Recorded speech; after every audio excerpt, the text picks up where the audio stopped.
Hi friends, welcome back to my channel. మీరు కనుక నా ఛానల్ ఫస్ట్ టైం చూస్తున్నారా అయితే సబ్స్క్రైబ్ చేసుకోండి. అలాగే పక్కనే ఉన్న బెల్ ఐకాన్ని క్లిక్ చేసేయండి ఫ్రెండ్స్. నచ్చినట్లయితే ఒక చిన్న లైక్ ఇచ్చి ఎంకరేజ్ చేసేయండి. ఇక ఎపిసోడ్లోకి అయితే వెళ్ళిపోదాం. ఎపిసోడ్ స్టార్ట్ అవగానే ఇక కళ్యాణ్ అనామికకి ఇద్దరికి ఫస్ట్ నైట్ గురించి అన్ని ఏర్పాట్లు జరుగుతూ ఉంటాయి. ఒక పక్క ఇక కళ్యాణ్ అయితే ఇక గిఫ్ట్ బాక్స్లో ఇక నగలన్నీ పెట్టుకొని తీసుకొని వస్తాడు. వదిన వదిన ఆగు అని చెప్పి అంటూ ఉంటే, ఏంటి కవి గారు అని చెప్పి అనగానే ఇక 3 నెక్లెస్ బాక్సులు తీసి బయట పెడతాడు.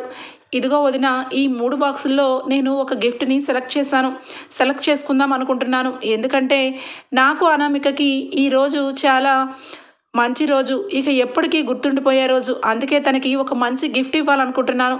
కాబట్టి కొంచెం ఈ 3 గిఫ్ట్లో ఏ నెక్లెస్ తనకి సెట్ అవుతుందా అన్నది ఒకసారి సెలెక్ట్ చేయొద్దునా అనగానే, అదేంటి కవి, వెళ్ళి డైరెక్ట్గా తన్నే అడగచ్చు కదా, తనకి ఇష్టం వచ్చింది తీసుకుంటుంది అనగానే, అవునా, అలా ఎలా కుదురుతుంది? సర్ప్రైజ్ అంటే చెప్పి చేస్తామా వదిన, నువ్వు సెలెక్ట్ చేయొదినా, నీ సెలెక్షన్ చాలా బాగుంటుంది అనగానే ఇక అక్కడే ఉన్న ధాన్యలక్ష్మి ఇక కళ్యాణ్ అలాగే కావ్య మాటలు వింటూ ఉంటుంది. ఇక్కడ తల్లి కూడా కనిపించట్లేదు. ఇక వదిన వదిన అని చెప్పి ఇక వదిన వెనకలే తిరుగుతున్నాడు కళ్యాణ్. ఇక ఏ మందు మాకు పెట్టారో ఏమో ఈ అక్క చెల్లెళ్ళు. ఇక అప్పుకేమో ఇక ఎప్పుడు చూసినా చిన్న చీమ కుట్టిందంటే చాలు వీడు ఇక్కడి నుంచి ఇక్కడ పూజ ఉన్నా ఏదున్నా కనీసం ఇక భార్య పిల్లల్ని కూడా వదిలేసి వెళ్ళిపోతాడు. ఇక అలా తయారయ్యాడు ఈ కళ్యాణ్ అని చెప్పి మనసులో అనుకుంటుంది. ఇక వెంటనే కావ్య 3 బాక్సుల్ని ఓపెన్ చేసి చూస్తుంది. ఇక అందులో చాలా సింపుల్గా చాలా అందంగా ఉన్న ఒక నెక్లెస్ని తీసి, ఇది అనామికకి చాలా బాగుంటుంది, అనామికకి ఈ గిఫ్ట్ ఇస్తావే, ఈ గిఫ్ట్ ఇస్తే తను చాలా మెచ్చుకుంటుంది కళ్యాణ్ అని చెప్పి అంటుంది. ఇక వెంటనే కూడా ఇక సరే వదిన, అయితే ఈ గిఫ్ట్ ఇచ్చి తనని సర్ప్రైజ్ చేస్తాను, చాలా థ్యాంక్స్ వదిన సెలెక్ట్ చేసినందుకు అని చెప్పి అంటూ ఉంటే, ఇక వెంటనే కూడా వెనక ఉన్న ధాన్యలక్ష్మిని చూసి, మమ్మీ ఇక నేను ఫ్రెష్ అప్ అవుతాను అని చెప్పి వెళ్ళిపోతాడు. ఇక ఆ విషయం ఏమీ కూడా చెప్పడు. ఇక అక్కడి నుంచి కావ్య కూడా వెళ్ళిపోతుంటే, ఆగు, ఏంటి అనగానే, ఏమైంది అత్తయ్య అలా అడుగుతున్నారేంటి అనగానే, లేదు, నా కొడుకుతో ఏదో మాట్లాడుతున్నావు కదా, ఏం మాట్లాడుతున్నావా అని అనగానే, అది చిన్నత్తయ్య, తను ఇక అనామికకి గిఫ్ట్ ఇవ్వాలనుకుంటున్నాడంట, గిఫ్ట్ ఎలా ఉందో సెలెక్ట్ చేయమన్నారు, ఇక అందుకే నేను సెలెక్ట్ చేశాను అనగానే, ఇంకేముంది, అయితే ఆ విషయంలో వాళ్ళిద్దరికీ గొడవలు తప్పకుండా వస్తాయి అని చెప్పి అంటుంది. అదేంటి అలా మాట్లాడుతున్నారు అనగానే, నీ చెయ్యి వేస్తే అంతే కదా, ఎక్కడ ఏం జరగాలన్నా అది జరగకుండా ఆగిపోతుంది అని చెప్పి అంటుంది. ఇక కావ్య మనసు చాలా బాధ కలుగుతుంది. కానీ కావ్య ఏమీ అనకుండా ఇక అక్కడి నుంచి వెళ్ళిపోతుంది. ఇక వెంటనే కళ్యాణ్ అలాగే అనామిక ఇద్దరు కూడా రూమ్లో ఉండగానే కళ్యాణ్ అయితే వెనక నుంచి వచ్చి కళ్ళు మూస్తాడు. కళ్ళు మూసి ఇక గిఫ్ట్ని చేతిలో పెట్టి, ఒక్కసారి కళ్ళు ఓపెన్ చేసి చూడు అనగానే ఇక చేతిలో ఇక నెక్లెస్ ఉంటుంది. నెక్లెస్ని చూసి ఒక్కసారిగా షాక్ అయిపోతుంది. కళ్ళు చాలా పెద్దవి చేస్తూ, చాలా బాగుంది కవి గారు, అసలు ఎంత బాగుందో, ఈ నెక్లెస్ నా కోసమా అనగానే, మరి నీ కోసం కాకపోతే ఎవరి కోసం తెస్తాను, నా ముద్దల భార్య కోసమే తెచ్చాను, ఇది పెట్టుకుంటే చాలా అందంగా ఉంటావు అని చెప్పి అనగానే, ఇక ఆలస్యం ఎందుకు, మీ చేత్తోనే పెట్టండి కవి గారు అని చెప్పి మురిసిపోతూ ఉంటుంది. ఇక వెంటనే మెడలో వేస్తూ ఉంటాడు. వేసిన వెంటనే ఇక్కడ పక్కనే ఉన్న కవర్ని చూస్తుంది. ఏంటి ఆ గిఫ్ట్ ఏంటి, ఇది ఇంకో గిఫ్టా అనగానే, లేదు, ఇక అవి కూడా నెక్లెస్లే, కానీ నేను నీకు ఏది సెలెక్ట్ చేయాలో అర్థం కాలేదు, కానీ ఇక మా కావ్య వదిన కరెక్ట్గా నీకు ఇష్టమైనట్టుగా నీకు నచ్చేలాగా సెలెక్ట్ చేసింది కదా, చూడు ఎంత అందంగా ఉన్నావో ఈ నెక్లెస్లో అని చెప్పి ఇక కళ్యాణ్ పొగుడుతూ ఉంటే, ఇక కళ్యాణ్ మాటలకి ఒక పక్క మెచ్చుకోవాలో ఇక తిట్టాలో అర్థం కాక, అంటే కావ్య సెలెక్ట్ చేసిందా అనగానే, అవును, మా వదిన సెలక్షను, అసలు నిజంగా ఈ నెక్లెస్కి నువ్వు పెట్టుకుంటే అందం వచ్చిందా, లేదంటే నెక్లెస్కే అందం వచ్చిందా అని అనిపిస్తుంది అనగానే, చాలా సంతోషం, మాటలతో బాగానే కవిగారు బుట్టలో వేస్తున్నారు అని చెప్పి ఇక అంటుంది. ఈ లోపల ఇక అక్కడే ఉన్న ధాన్యలక్ష్మి ఇక ఏం మాట్లాడుకుంటున్నారు నా కొడుకు కోడలు అని చెప్పి ఆగుతుంది. ఇక ఇద్దరు కూడా ఇక మాట్లాడుకుంటూ ఉంటే, పోనీలే సంతోషంగానే ఉన్నారు అని చెప్పి అక్కడి నుంచి వెళ్ళిపోతుంది. వెళ్ళిపోయిన తర్వాత ఇక కళ్యాణ్కి వాష్రూమ్కి వెళ్ళి ఇక ఇప్పుడే వస్తాను అని చెప్పి ఇక వాష్రూమ్లోకి వెళ్తే కవర్లో ఏం గిఫ్ట్లు ఉన్నాయబ్బా అని చెప్పి చూస్తుంది. చూసేసరికి ఇక 2 నెక్లెస్లు కనిపిస్తాయి. అవి ఇక వీటికంటే విలువగా ఇక పెద్ద సైజులో ఉంటాయి. అంటే ఖచ్చితంగా వీటికంటే అవి వెయిట్లో ఎక్కువ. ఇక ఖచ్చితంగా ఇవి 1,00,000 అయితే అవి లక్షల మీద ఉంటుంది. అంటే ఈ కావ్యకి నాకు ఎక్కువ రేటు గిఫ్ట్ ఇవ్వడం అస్సలు నచ్చదు. ఎందుకంటే ఇంకా వీళ్ళ ఉమ్మడి ఆస్తిని నేనేదో తీసేసుకుంటానని ఈవిడి గారి బాధ. ఇలా చిన్న నెక్లెస్ని సెలెక్ట్ చేసింది. ఇక ఈ పెద్ద నెక్లెస్ అయితే ఇక ఖచ్చితంగా లక్షల మీద పలుకుతుందని అర్థం తెలుసుకొని కావాలని ఇది బాలేదని చెప్పింది అని చెప్పి కోపంతో రగిలిపోతుంది. రగిలిపోయి వెంటనే కూడా ఇక ఈ చిన్న నెక్లెస్ పక్కన పెట్టేసి ఆ పెద్ద నెక్లెసే వేసుకుంటాను. ఇక కవిగారిని అడుగుతాను, ఖచ్చితంగా ఇది నాకు నచ్చింది అది నచ్చలేదని అని చెప్పి వెంటనే కూడా ఇక లోపల పెట్టేస్తుంది. ఇక వెంటనే అప్పుడే ఇక వాళ్ళ అమ్మ కాల్ చేస్తుంది. కాల్ చేసి ఏంటి బేబీ ఎలా ఉన్నావు, పొద్దున్నుంచి ఫోన్ చేస్తున్నా కనీసం లిఫ్ట్ చేయట్లేదేంటి అనగానే, అంటే నేను హడావుడిలో ఉన్నాను మమ్మీ, మీరు వస్తున్నారు కదా అనగానే వద్దామని అనుకున్నామే, కానీ మీ డాడీకి అనుకోకుండా ఇక ఒక క్లయింట్స్తో మాట్లాడే పని ఉందని ఆగిపోతున్నాము. నువ్వు ఇక చక్కగా రెడీ అయ్యి ఇక ఈరోజు నువ్వు అలాగే అల్లుడు గారు చాలా సంతోషంగా ఉండాలని కోరుకుంటున్నాను అనగానే ఇక నవ్వుకుంటూ మనసులో సరే మమ్మీ అని చెప్పి అనగానే, నేను చెప్పింది ఇక గుర్తుంది కదా నీకు అనగానే, అయ్యో మమ్మీ నాకెందుకు గుర్తుండదు అని చెప్పి అంటుంది. ఇక మీ అల్లుడు గారు నాకు ఒక సర్ప్రైజ్ గిఫ్ట్ ఇచ్చారు అనగానే ఇక వెంటనే కళ్ళు పెద్ద చేసుకొని ఏమిచ్చారు, ఖచ్చితంగా గోల్డే ఇచ్చుంటారు అనగానే, అవును మమ్మీ గోల్డే ఇచ్చారు, నీకు ఫొటోస్ పంపిస్తాను చూడు అని చెప్పి వెంటనే కూడా నెక్లెస్లు 3 ఫొటోస్ తీసి ఇక వీడియో కాల్ చేసి చూపిస్తుంది. ఇక అందులో పెద్దగా ఉన్న నెక్లెస్ని చూసి, అబ్బా ఆ పెద్ద చోకర్ ఎంత బాగుందే, కనీసం ఏ 15-20 లక్షల్లో విలువ చేస్తుంది కదా అని చెప్పి ఇక వెంటనే ఇక ఇదేనా నీకు ఇచ్చారు అని చెప్పి అడుగుతుంది. లేదు ఇచ్చేవాళ్ళేమో కానీ ఉంది కదా కావ్య చెడగొట్టి ఇదిగో ఈ తక్కువ వెయిట్ ఉన్న నెక్లెస్ని సెలెక్ట్ చేసిందంట. ఇక ఈయన వదిన మాట జవదారు కదా, ఇక వెంటనే ఇదే నాకు గిఫ్ట్ ఇచ్చారు అనగానే, అయ్యో ఎంత పని చేసింది ఆ కావ్య, ఎప్పుడు చూసినా ఇగో ఇలాగే అడ్డుపడుతూ ఉంటుంది. కానీ ఏం చేద్దాం, ఖచ్చితంగా ఇంటి పెత్తనం అంతా రాజుది. ఆ రాజు మూలంగా రాజుకి ఇవ్వాల్సిన మర్యాద అంతా అది కొట్టేస్తుంది. ఇక నీ భర్త ఇక ఖచ్చితంగా రంగంలోకి దిగాలనామిక ఈరోజే ఇక నీ చేతిలో ఉంటుంది. తర్వాత మగవాడు ఎట్టి పరిస్థితుల్లోనూ మాట వినడు. ఇక ఇప్పటికే వ్రతం కూడా చెడగొట్టుకొని ఆ అప్పు దగ్గరికి వెళ్ళాడు. అప్పుకి రక్తం ఇచ్చి వచ్చాడన్నావు. అందరి మధ్య ఏదో తలూపేస్తాం కానీ ఇక అల్లుడు గారు చేసింది నాకు నచ్చలేదు.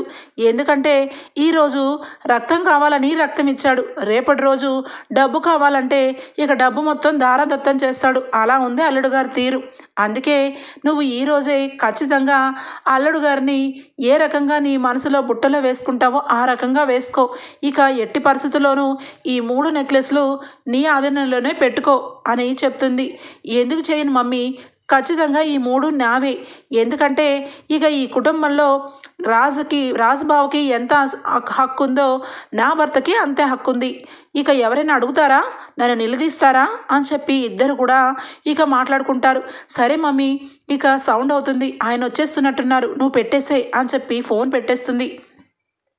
ఇక వెంటనే కళ్యాణ్ బయటకు వచ్చి, ఏంటి అమ్మాయి గారు ఎవరితో మీటింగ్ పెట్టారు, నేను రాగానే కట్ చేశారు అనగానే, అవును మా మమ్మీ చేసింది, ఇక ఈరోజు వాళ్ళు రావట్లేదంట, అందుకని నాకు ఇక హెల్ప్ చేయడానికి ఎవ్వరూ లేరు, శారీ కట్టుకోవడం కూడా నాకు రాదు అనగానే, ఉంది కదా మా కావ్య వదిన చాలా బాగా కడుతుంది, ఇక నువ్వేమి టెన్షన్ తీసుకోవద్దు అని చెప్పి అనగానే, అబ్బా కవి గారు ఇక మీరు ఎప్పుడు కూడా ఈ కావ్య వదిన జపం చేస్తూనే ఉంటారా, ఎప్పుడు ఏది అడిగినా కావ్య కావ్య కావ్య, తను ఇక మనకి హెల్ప్ చేసే మూడ్లో ఉందా ఏంటి, అసలే పొద్దున్నుంచి ఈరోజు నా మొహమే చాలా గండంగా ఉంది మీ వదినకి, అసలు నా మొహం కేసే చూడలేదు అని చెప్పి అనగానే, నేను నమ్మను, ఏ పనిలో అయినా మా వదిన ముందే ఉంటుంది, ఖచ్చితంగా నువ్వు అడుగు, నీకు మంచిగా కొందన బొమ్మల్లాగా తయారు చేసి తీసుకొస్తుంది అని అనగానే, చూద్దాం అది కూడా మీ వదిన ఎంత నాకు తయారు చేస్తుందా అని చెప్పి కావాలని బెట్టు వేస్తుంది. ఇక తన మనసులో ఇక ఏదో రకంగా కళ్యాణ్ ముందు కావ్యని తక్కువ చేసి తన మనసులో కుళ్ళు కల్ముషం ఉందని నిరూపణ చేయాలని విశ్వ ప్రయత్నాలు చేస్తూ ఉంటుంది. ఇక ఇంతలో దానిలక్ష్మి అక్కడికి వస్తుంది. వస్తూ ఇక కావ్య అక్కడిని చూసి కావ్య పూల డెకరేషన్ దగ్గర పూలమాలలన్నీ కడుతూ ఉంటే ఒకసారి కావ్య ఇటు వస్తావా అని చెప్పి లాక్కొస్తుంది. ఏంటి చిన్నత్తయ్య, ఇక పూలన్నీ కూడా కట్టేస్తున్నాము, ఇక ఒక 10 నిమిషాల్లో పూల పని అయిపోతుంది, ఇక డెకరేషన్ అబ్బాయి వస్తాడు, తనకి ఏ రకంగా చేయాలన్నది ఇక కొంచెం మనం చెప్తే చాలు అనగానే చాలు, ఇక నువ్వు చెప్పిందంతా కూడా కట్టిపెట్టు, ఇక నేను చెప్పేది విను. చూడు కావ్య, నువ్వు మనసులో ఎంత బాధపడినా నువ్వు ఏమనుకున్నా చెప్పక తప్పట్లేదు. నువ్వు ఏ విషయంలో చేయి వేస్తున్నా ఆ విషయం ఇంకా వెనక్కి వెళ్ళిపోతుంది. ఆ విషయంలో ఇక ముందు వెళ్ళడానికి అడుగు వేయడానికే ఉండట్లేదు. అలాంటి చెయ్యి నీ చెయ్యి. ఇక నా కొడుకు నా కోడలు ఈరోజు వాళ్ళకి మొదటి రాత్రి, వాళ్ళకి పెళ్ళయ్యి ఎన్నో మధురానుభూతులు గుర్తు చేసుకునే రోజు ఈరోజు. అలాంటి రోజుని నీ చెయ్యి వేసి ఇక ఆ విషయాన్ని ఇక ఒక రకంగా చేస్తావు. ఇంకా ఆ విషయంలో అందరూ కూడా బాధపడేలాగా చేస్తావు. అందుకనే నాకు ఇష్టం లేదు కావ్య, నువ్వు ఈరోజు ఈ విషయంలో చేయి పెట్టకపోతే బాగుంటుంది అని అంటుంది. ఆ మాటకి వెంటనే కూడా కావ్యకి కళ్ళ వెంట నీళ్ళు వస్తాయి. ఇక వెంటనే మనసులో ఒక్కసారిగా ఇక కళ్ళని పక్కకు తిప్పేసుకొని అదేంటి అత్తయ్య అలా మాట్లాడుతున్నారు అనగానే ఎలా మాట్లాడుతున్నాను, నీకు నేను మామూలుగానే మాట్లాడుతున్నాను, రుద్రానిలాగా ఇక మీ అత్తయ్య అలాగా నేను మాట్లాడలేదు, సామరస్యంగానే చెప్తున్నాను. ఇది నిజం కదా, పెళ్ళని చెప్పి పెళ్లి శుభలాకని తీసుకొని వస్తే పేరుకు పెత్తనం ఇచ్చినట్టు నీకు పెత్తనం ఇస్తే నువ్వేం చేశావు? అప్పటికే నీ చెల్లి మనసులో ఇక కళ్యాణ్ని అంటగట్టాలని అందరి ముందు శుభలాకని కాల్ చేశావు. అప్పుడు నేను అర్థం చేసుకోలేకపోయాను. మీ అమ్మ ఇక కావాలని కుంకుమ భరణి కింద పడేసేలాగా చేసింది. ఇక ఆ టైంలో పట్టుకోకపోతే కుంకుమ కింద పడిందని అపశకనమని అందరం కూడా అనుకునేవాళ్ళం. ఇక మొన్నకి మొన్న నువ్వేం చేసావు? ఇక ఆ రోజు పౌర్ణమి రోజు కూడా నా కోడల దీపాన్ని ఇక వాటర్లో పడిపోయేలాగా చేశావు. ఇక ఇప్పుడు ఈరోజు సత్యనారాయణ వ్రతంలో నువ్వు మీ కుటుంబం ఎంత సీన్ చేశారు? యాక్సిడెంట్ అయ్యింది, సరే యాక్సిడెంట్ అయితే రక్తం నా కొడుకే ఇవ్వాలా?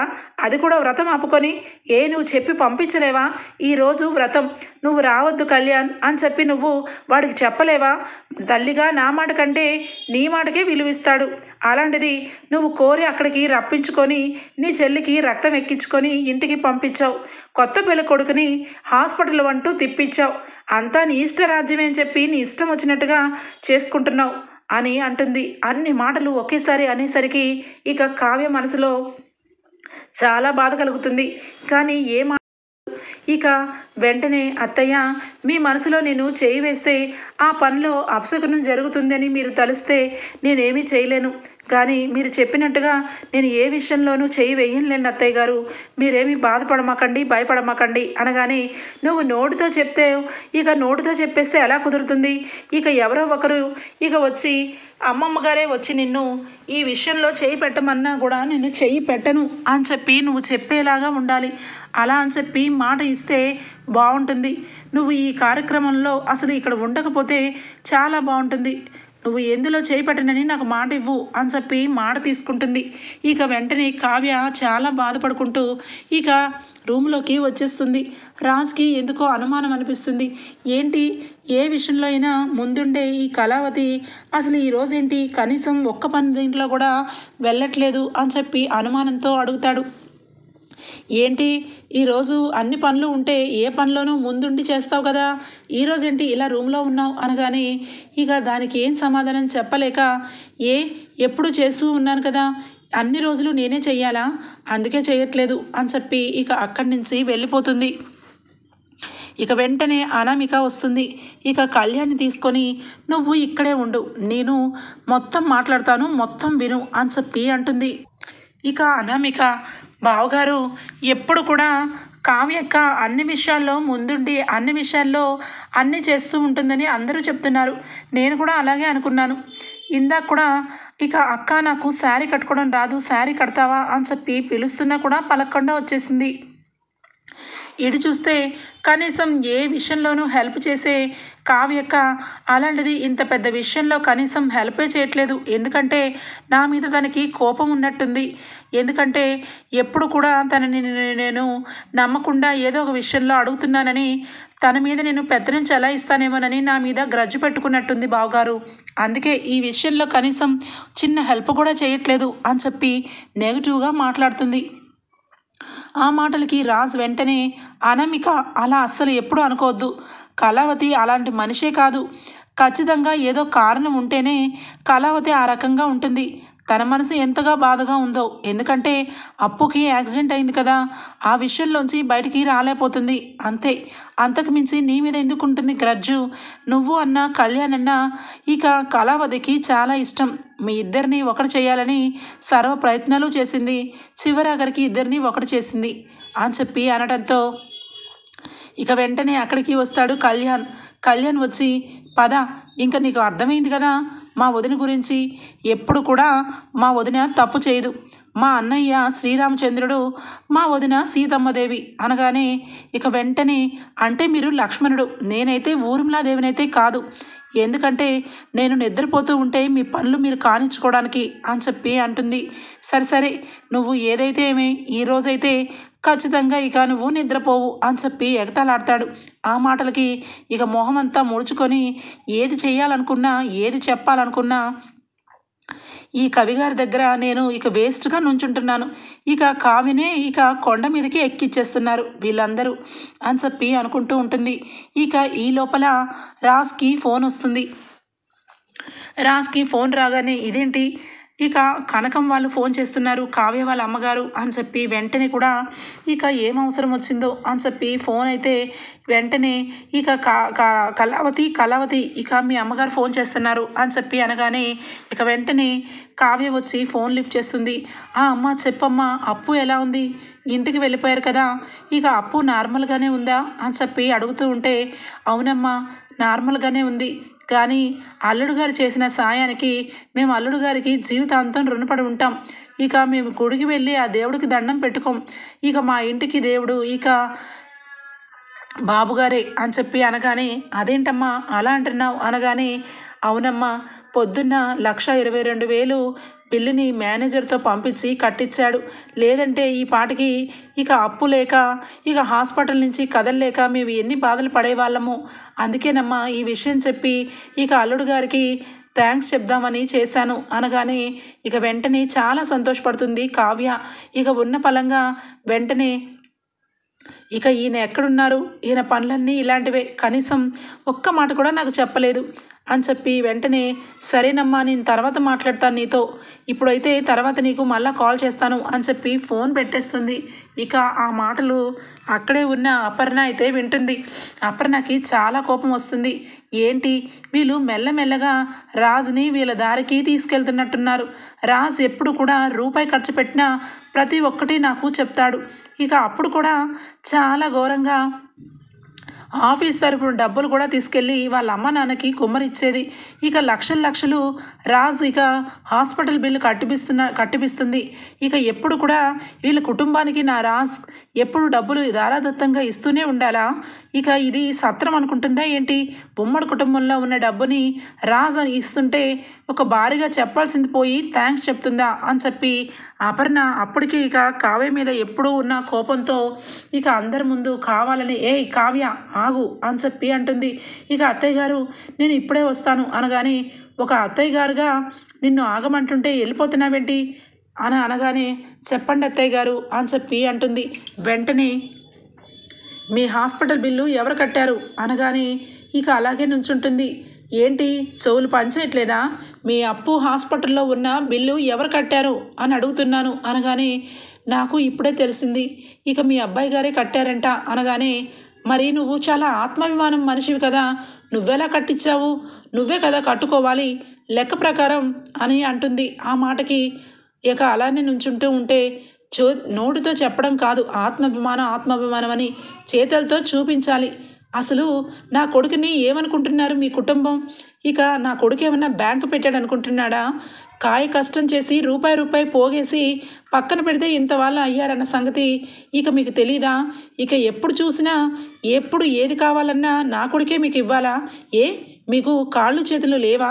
డబ్బు లేదా అని చెప్పి గట్టిగా మాట్లాడుతుంది. ఇక ఆ మాటలకి ఇక రాజు అయితే ఏంటి మమ్మీ గట్టిగా అరుస్తుంది అని చెప్పి రాజు రాగానే ఇక వెంటనే ఏంటి మమ్మీ అరుస్తున్నావు అనగానే నువ్వు మాట్లాడద్దు రాజ్, నువ్వు అస్సలకి మాట్లాడద్దు, నేను మాట్లాడే మాటలు ఈరోజు మీరిద్దరూ వినాలి అని చెప్పి అనడంతో ఇక అక్కడే ఉన్న వాళ్ళందరూ కూడా ఏమవుతుందబ్బా అని చెప్పి అందరూ ఇందిరాదేవి ఇక సుభాష్ గారు ఇక అక్కడ కుటుంబ సభ్యులందరూ కూడా వచ్చేస్తారు. ఇక ఏమైంది అపర్ణ, ఎందుకు అలా కోడలి పిల్ల మీద అరుస్తున్నావు అని చెప్పి అడుగుతుంది ఇందిరాదేవి.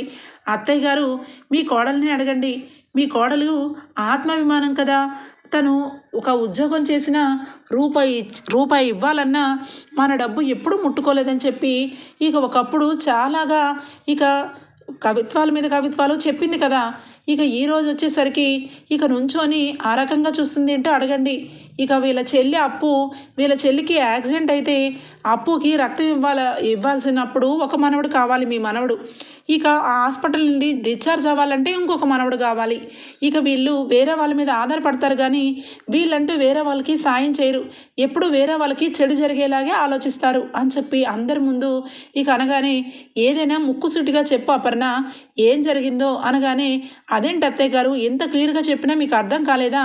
ఇక యాక్సిడెంట్ అయ్యి అప్పు హాస్పిటల్లో జాయిన్ అయిన బిల్లు మొత్తం కూడా రాజ్ కట్టాడు, రాజ్తో కట్టించారు అని చెప్పి అనడంతో ఇక అందరూ అలానే చూస్తూ ఉంటే ఇక వెంటనే సభాష్ చాలా మంచి పని చేసావు రాజ్.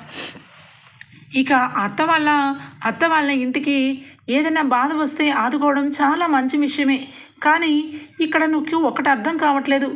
పాపం అనామిక భర్త కళ్యాణ్ వాళ్ళిద్దరు కూడా ఇక మీతో పాటు మీ ఇద్దరు లాంటి వాళ్ళే. ఈ ఆస్తికి నీకెంత హక్కు పాపం కళ్యాణ్కి అంతే హక్కు, కానీ కళ్యాణ్ ఎప్పుడు ఏ విషయంలోనూ ఎప్పుడు ఇంకా అమ్మ మాట జవదాటట్లేదు. కానీ నువ్వు మాత్రం అలా కాదు, నీ అత్త వాళ్ళకి ఇక్కడ డబ్బంతా తోడుతున్నావు, అక్కడే వస్తుంది ప్రాబ్లం అంతా అని చెప్పి ఇక రుద్రాణి అనడంతో వెంటనే ఇక కావ్యకి కోపం వస్తుంది. రుద్రాణి గారు మీరు కొంచెం సైలెంట్గా ఉంటారా, ఇక్కడ మాట్లాడుకుంటున్నాం కదా అనగానే ఏయ్ షడప్, నువ్వెవరు నాకు చెప్పడానికి? ఈ ఇంట్లో నేను ఆడపడుచుని, ఖచ్చితంగా అడిగే హక్కు నాకుంటుంది.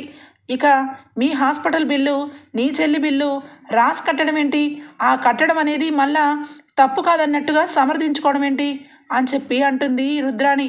ఇక వెంటనే అక్కడే ఉన్న సుభాష్ రుద్రాణి అసలు ఈ విషయంలో నువ్వు తలదూర్చొద్దు, రాజ్ కట్టింది ఎవరికో కాదు వాళ్ళ అమ్మా నాన్నకే, వాళ్ళ అమ్మా నాన్న కావ్య వాళ్ళ అమ్మా నాన్న రాజ్కి అత్త మావయ్య గారు అవుతారు. వాళ్ళు ఒక అమ్మా నాన్న లాంటి వాళ్ళు కాదా? అయినా ఆపదలో ఆదుకోవడం అనేది మాకు ఎప్పుడూ ఉన్నదే, ఎప్పుడూ ఆపదల్లో ఉన్న వాళ్ళకి పైకెత్తి లేపాలనుకుంటాం కానీ నీలాగా ఆస్తి అంతస్తు హక్కు అని ఇక లెక్కలు వెయ్యం, నువ్వు సైలెంట్గా ఉంటే బాగుంటుంది అని చెప్పి అంటారు. ఇక వెంటనే ఎందుకు పెద్ద మావయ్య గారు ఇక రుద్రాణి ఆంటీ నోరు మూయిస్తారు, నేను కూడా అడుగుతున్నాను బావగారు, ఇక లక్షలు అలా మీరు ఎలా ఇస్తారు? ఖచ్చితంగా ఇది ఉమ్మడిలో ఉన్న డబ్బు, మీరు ఎలా కడతారు అని చెప్పి అడుగుతుంది. రాజ్ని నిలదీస్తుంది. ఇక వెంటనే కావ్యకి కోపం వస్తుంది.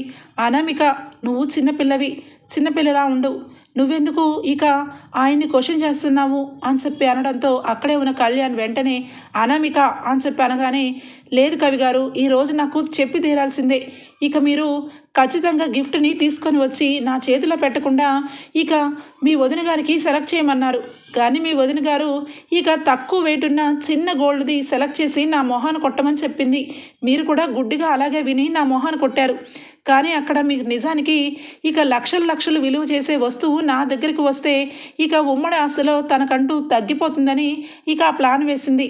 ఇక ఇప్పుడు చూస్తే వాళ్ళ ఇంటి బిల్లు, వాళ్ళ చెల్లెల హాస్పిటల్ అయిన బిల్లు అన్నీ కూడా ఉమ్మడిలోనే కట్టిస్తుంది. మీరంటే నోరు లేరు కాబట్టి సైలెంట్గా ఊరుకుంటారేమో, నేను ఇలాంటి విషయాల్లో అస్సలు ఊరుకోను. వాళ్ళకొక న్యాయం మాకొక న్యాయమా, మీరే చెప్పండి అని చెప్పి అపర్ణని అలాగే అక్కడే ఉన్న దానిలక్ష్మిని నిలదీస్తుంది. ఇక దానిలక్ష్మి వెంటనే కూడా అవును రాజ్, నువ్వు ఎప్పుడు చూసినా ఏదో ఒకటి వాళ్ళకి సాయం చేస్తూ ఉంటావు, సాయం చేయడం వరకు కరెక్టే, ఎవరికైనా ఎదుటి వాళ్ళకి సాయం చేస్తే అది మంచిది కూడా, కానీ వీళ్ళ కుటుంబం అలాంటిది కాదు కదా రాజ్, కావాలని ఏదో ఒక విషయంలో గొడవలు పెడుతూ ఇంట్లో అందరికీ మనశ్శాంతి లేకుండా చేస్తారు ఈ కావ్య కుటుంబం అని చెప్పి ఇక ధాన్యలక్ష్మి అంటూ ఉంటుంది. ఇక ఇంతలో రాజు అయితే ఓపిక పడతాడు. ఇక అలానే ఇక వెంటనే కూడా ఓపిక నశించిపోయి అసలు విషయం ఏంటి మీకు ప్రాబ్లం?